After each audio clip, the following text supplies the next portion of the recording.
Thank you for having me. So let's give you some insight into the politics of what may be affecting the Nigeria's economy or our monetary policy as far as the relationship between the National Assembly and the executive is all concerned. So one man that we always call on to is a friend of the House and economist, Mr. Bismarck Riwani, the Executive Director of Financial Derivatives. He's on the line for us in the comfort of his office on the Victoria Island in Lagos. Thank you so much, Mr. Riwani, for your time on the program.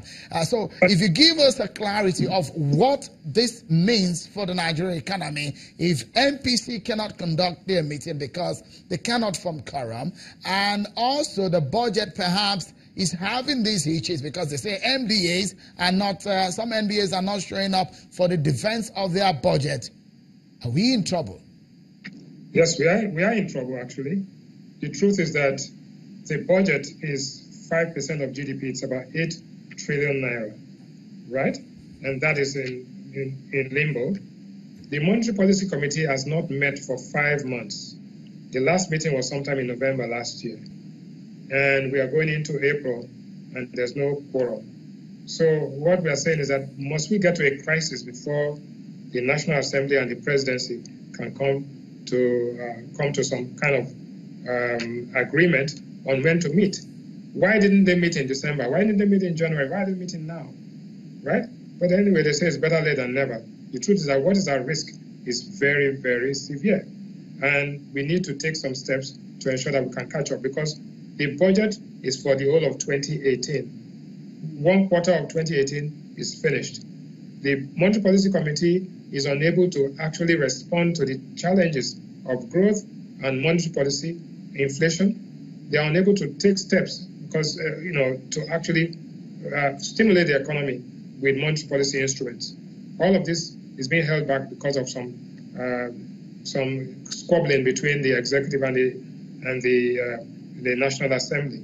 I think we have to grow beyond this. But having said that, even in the United States, which is the most advanced democracy in the world, they're having this kind of problems. There's a government shutdown and all that. But part of the art of politics is to look for a win-win situation where winner doesn't take all and loser doesn't lose all. I think that is what is critical here. But actually, in terms of what is at risk, it is a very significant amount. This is an economy of $400 billion. And what you are joking with, when you put everything together, is significantly maybe about $100 billion. By what is provided in our law books, the MPC meeting should hold once in 2 months. So yes. The one for January did not hold. They could not form a quorum at that time. So the one that is supposed to hold in another few days is perhaps being postponed, perhaps because they're thinking the Senate might consider those nominees ahead of in another few days. So we're going into the 4th month.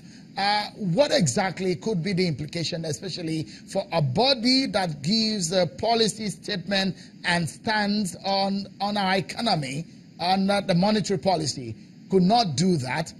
Is there anything significant about how the economy will go, especially when we're just rising out of recession? No, first of all, let's go back. The last meeting was in November. So the meeting we had from November through to December to January, February, March, and then now we've had none. So we're talking about typically about 5 months now.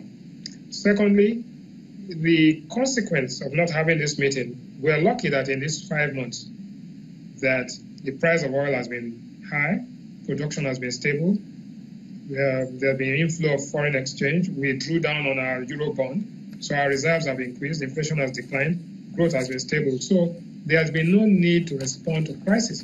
But also, there is a need at this time to actually stimulate the economy, inject it with some stimulus to ensure that we can actually take advantage and optimize the use of our resources.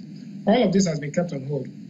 All right. Sorry, I think it's a moment for me to put you on a pause, Mr. Riwani, because we need to go on this break. But when we come back, we continue on that trajectory and get to the root of the matter, perhaps find a solution into these crises. Join us again, everyone.